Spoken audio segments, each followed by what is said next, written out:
everybody, and thanks so much for joining the webinar today. For those of you who don't know me, my name is Ayla Vals, and I work in the marketing department at Van Ameyde, and I'll be your host for the session today.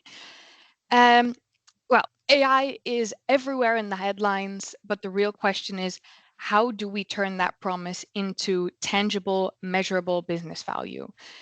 So today's session is designed to help you cut through the noise and focus on what really matters. And we're honored to be joined again today by Jennifer Vessels, who'll share exactly how to move beyond the hype and start driving results with AI today.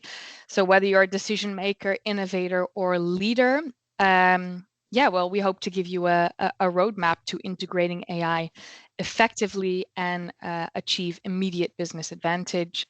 So let's dive in beyond the buzz and into the how. For those of you who are less familiar with who we are, Van Ameyde Group is a global conglomerate comprising over 35 affiliated companies, and we're operating in more than 100 offices across 30 countries, predominantly in Europe. We have Van Ameyde branded companies as well as unique companies that we've acquired and merged with over the years. So we've become a leader in claims and risk management, and we're committed to transforming how insurance and related industries tackle complex challenges, enhancing efficiency and precision in claims processing. And we provide our international clients with interim staffing, claim software, marine surveying, loss adjusting, valuations, and much more. And you can find us serving really diverse businesses, for example, film, fleet industry, and even flora and fauna. So now that we've got the Van Ameyde introduction out of the way, I want to thank you, Jennifer, for joining us today. For those of you who weren't present during our first webinar together a couple months ago, Jennifer is a global transformation leader as well as CEO of Next Step. She's also an expert speaker, so I'd like to pass the mic on over to you, Jennifer, and let's get right into it. Great. It is wonderful to be back with you. And in the last 3 months, one big observation I have seen is the speed of change is advancing extraordinarily fast. In fact, a Gartner study even showed that between May and end of August, we've seen 3,000% faster adaptation. And that's true to advances in technology. It's due to shifts in mindset amongst people.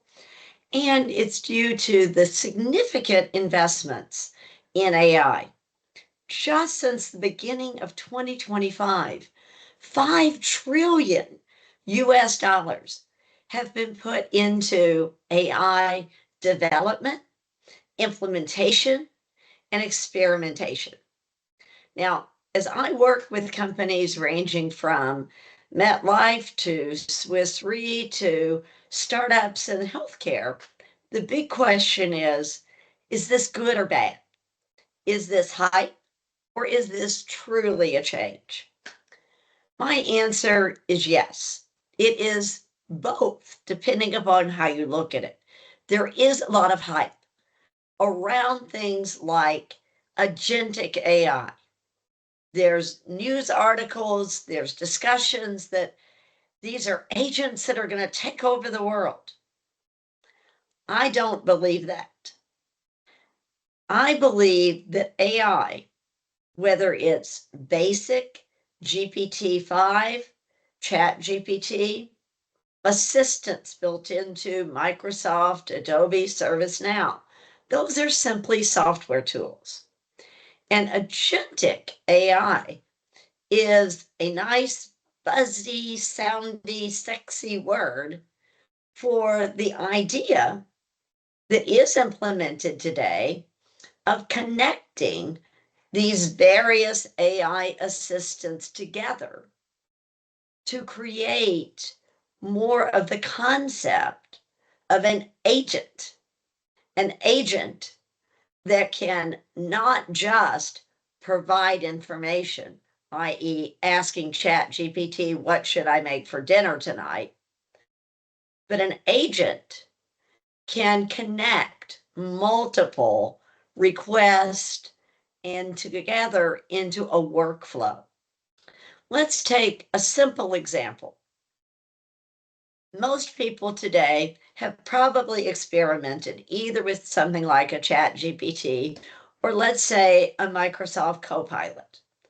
In every Microsoft license, there is this AI assistant that many people are using, for example, to take meeting notes so that you no longer have to capture key points and then create a Word document and send things out. Brilliant to ask the AI assistant to create a transcript or notes that you then review, highlight, and send out. That's a task. What if you connected that Microsoft Copilot tool to your ServiceNow tool? Maybe you're using ServiceNow to track support tickets. In your meeting with a vendor or a prospect, a discussion comes up around a support case that you know is tracked in ServiceNow. What if your agent heard in the meeting that this is discussing ServiceNow tracking number 503, and your agent went into ServiceNow, pulled that particular ticket, and integrated into your meeting notes? Maybe even popping up with a little chat window while you're in the meeting saying, hey, by the way, here's what's happening with the ticket if you want to share it with the vendor. That's a simple example of an AI agent that integrates and connects tools together. We're still early in that in many implementations, but it can speed efficiency of workflows and make basic tasks that could take hours or days very real time. I'm curious, Isla, how is Van Ameyde using AI and particularly possibly AI agents today? Yeah, well, maybe it's my opinion, but Von Ameyde is not really a company to just follow a hype and not go any further than that. So I mean, we've definitely moved on from the hype of AI to the how. We are already using autonomous AI. So what does it actually do for us already? One example is in handling incoming correspondence. So in the beginning of the claims process, we're using it not just to look at content, but actively reviewing, sorting, and making decisions independently. So the AI doesn't just process mails, for example, but it evaluates the content and based on that determines next steps. It can be used in helping with assessing liability, where, like you said, AI helps us make more efficient and consistent judgments. So yeah, we're expanding on that further, using AI to read and assess content of documents and naturally helping our teams work more efficiently.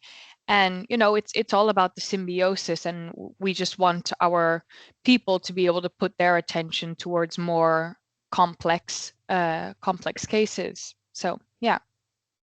Excellent. And I love that you used the big buzzword autonomous AI, which in my definition simply means having AI trained in a way that it can take a task and it can complete the workflow on its own. Great example as to how to review claims and assess them and evaluate and put them in the right places. In the future, as this grows, who knows? We may, within the next months, years, decades, get to a point that an AI could be monitoring your emails, supporting your workday, recognizing your brother is stranded in the desert, and researching how to get a part to your brother to fix his vehicle, find the right little robotic delivery tool, and get it to him. That's the power of how autonomous AI combined with things like robotics can solve very major human problems. So AI is great. There is hype, but there is value. The big mistakes I see many companies making in the area of how to move beyond the hype to reality fall into two categories. The first biggest mistake is to get caught up in AI is going to solve every problem in the world. We're going to double down and invest everything in AI. As long as it's got that phrase on it, it's all in. Believe it or not, I've seen a lot of companies make that mistake. They choose a tool, they go all in, and yet business as usual in the departments and with people carries on while the money goes out the window. That's mistake number one. Mistake number two is believing that AI implementation is something that can happen in a department. So organizations will hire a chief AI officer. He or she is going to figure this out. They're going to implement the Copilot or the Perplexity or the Anthropic, and they're going to make us AI ready. The problem with that is that while money, time, and energy is spent in building this AI team, people in the business are carrying on business as usual. And let's face it, there is still a lot of fear and a lot of resistance to AI. And especially if a company hires a team to do AI to people, that's a negative. That is a very big negative. Now, the one thing that I do believe a good chief AI officer who is one person, an executive within the executive leadership team of the company, the one thing that they can do a very good job of is ensuring that the ethics, the regulations, and the guidelines for how AI is implemented in the company are created. A smart chief AI officer can go deep in understanding the implications of AI within this business, within our industry, and develop based upon global, regional, and national AI ethics reports and guidelines, can create the AI guidelines for the company with the executive team. Because the guidelines become then that foundation through which everybody in the company knows what's safe and knows what's approved and knows what's going to be most effective in use.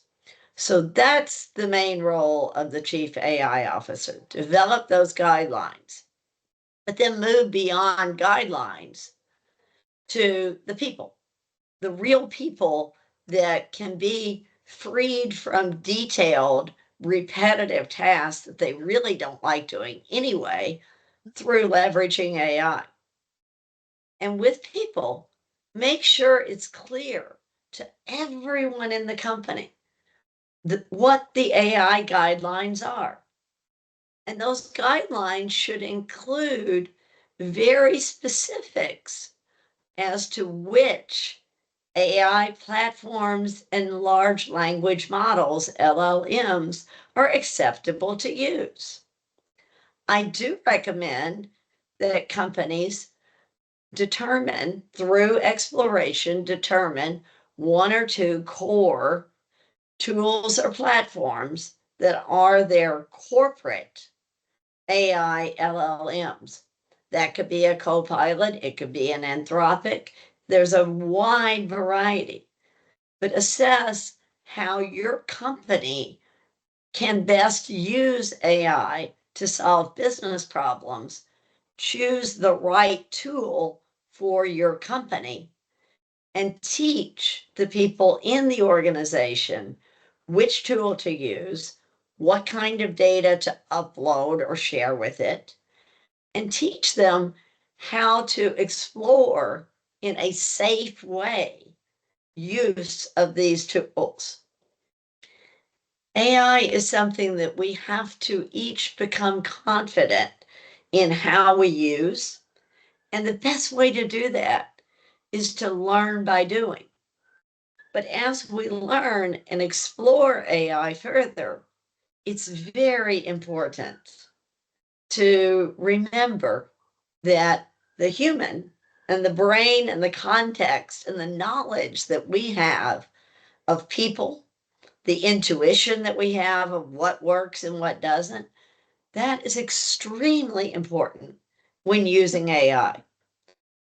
So, in educating people on an AI strategy, what are the guidelines? What are the tools?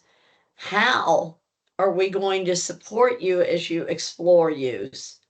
But emphasize the importance of critical review of anything the AI tool provides, critical thinking about how this will be implemented and understood, and looking at things from different angles. Yeah. So start with a problem. And Jennifer, maybe I can Yeah, jump in just to make it a little bit please. more concrete. I find that, to give a bit of a perspective, for example, I completely agree with your points on this page, and I mean at Van Ameyde we already have AI usage guidelines in place, and I think it's good to point out that these aren't static rules, right? I mean they're constantly evolving as technology and regulations change, right? I mean look at the EU AI Act, of course, a key principle of ours and of everybody's that uses AI is to be compliant with the EU AI Act. And within Van Ameyde, I mean, every AI tool that we use also goes through proper due diligence, right? It's reviewed by our risk and compliance team. Exploration is definitely encouraged, but I mean, come get it checked by risk and compliance, see what we can do about that. For example, confidential or sensitive information must never be placed into an AI system. We maintain a list of approved programs, and with details on how to use it, right? I mean, some may be used through a paid or secured subscription. And if a platform isn't on that list, I mean, well, go to the risk and compliance department before we even consider using anything like that. We also run pilot programs. I think that's a really important one, like you mentioned, for example, with co-pilot, that you run a pilot program first, and we make sure also to gather perspectives from different parts of the business, right? So how do different colleagues experience it, as well as external experts, of course. um, uh, but the important thing to remember is, right, our AI usage policy is never final. I don't think it's No. they aren't static, and it has to keep adapting, because the landscape is just moving too fast, right? It can never be set in stone, I think.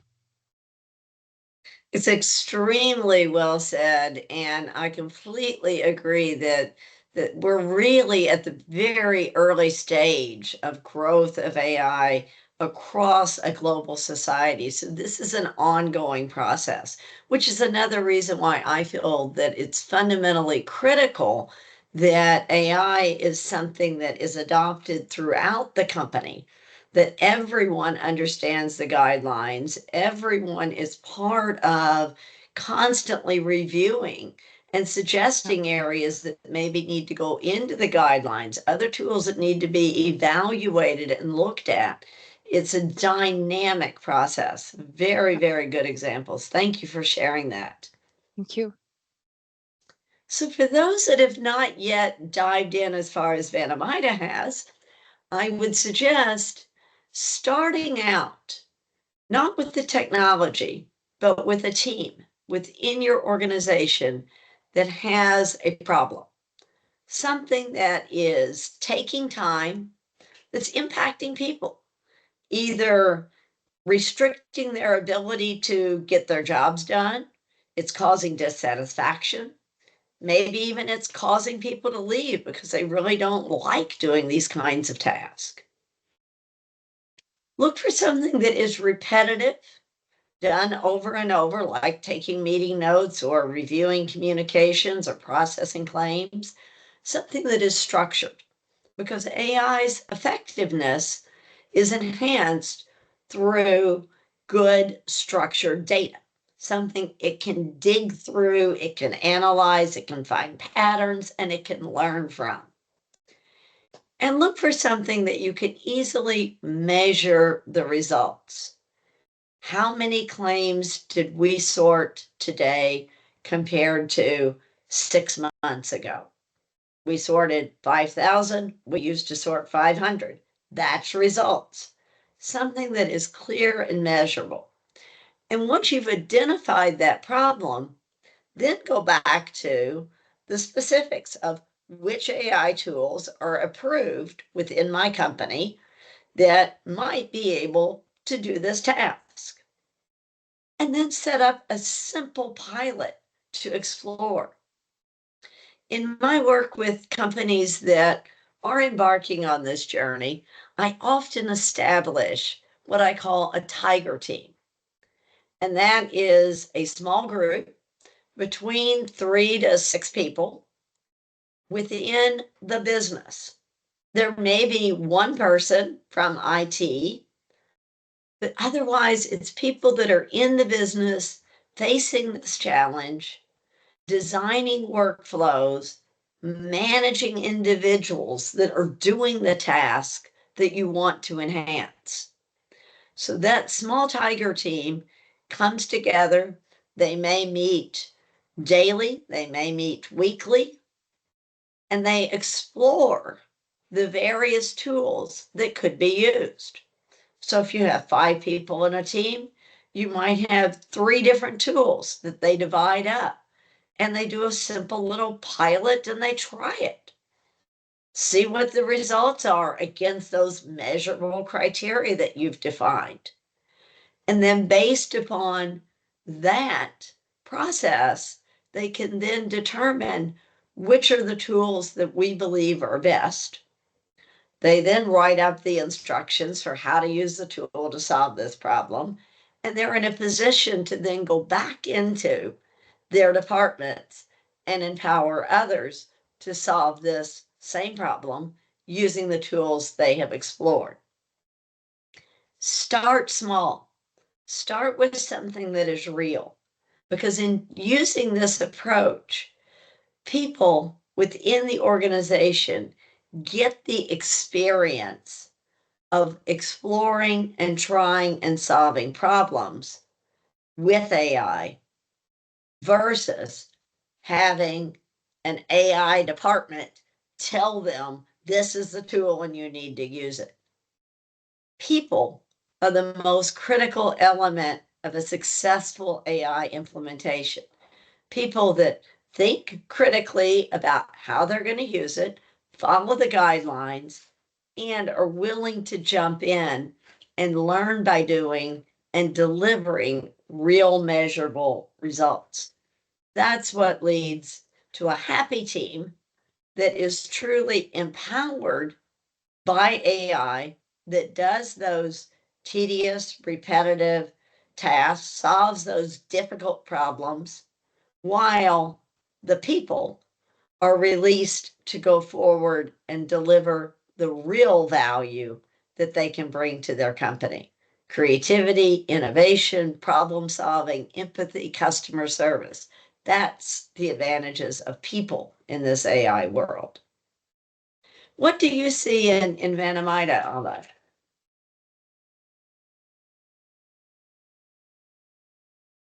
Oops, I'm not hearing you.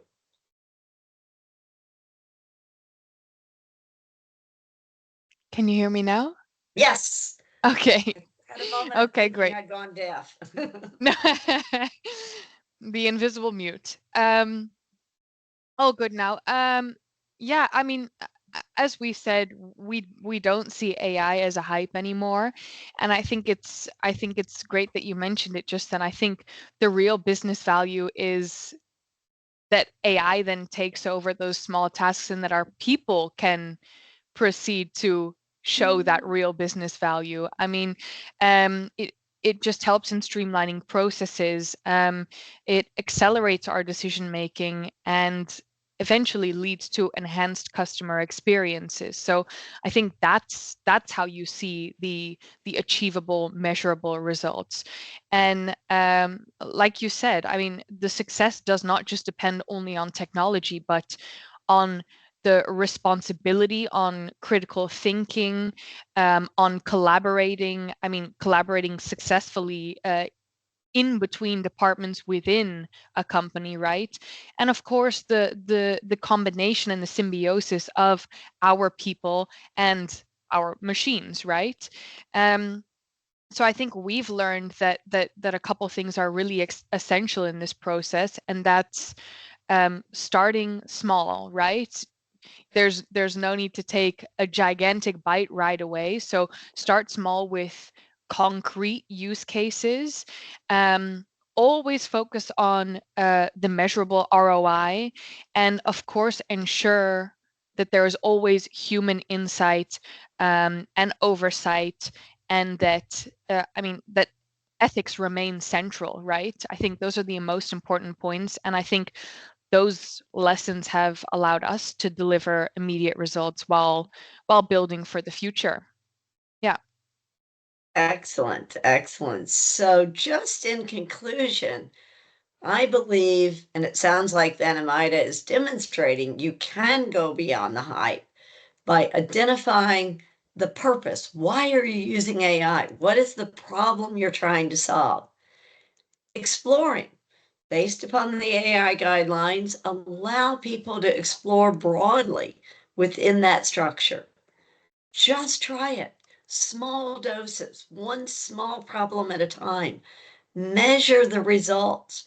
Collaborate together to compare how might this work in other environments, and then empower others to take the tool to empower them to be better people within your organization. Oh, I guess that kind of brings us to the end. So for everybody interested, please visit our website. Feel free to download our Echo brochure to learn more about our claims handling processes and how we've implemented AI in these processes. If you have any questions or anything that comes up after the webinar, please feel free to contact us via marketing@vonameyde.com. And if you would like to stay up to date with us and in the know about upcoming webinars, either on the topic of AI or other topics, cross-border claims, etc., please follow us on LinkedIn and stay in the loop. And that brings us to the end. So I would like to open up the floor to all of you. If you have any questions, please feel free to send that in the chat or in the Q&A function as well. There are a couple questions that we answered last time, so if anybody's curious to go back and look at the first webinar a couple months ago that we did with Jennifer as well, that's on our YouTube channel. And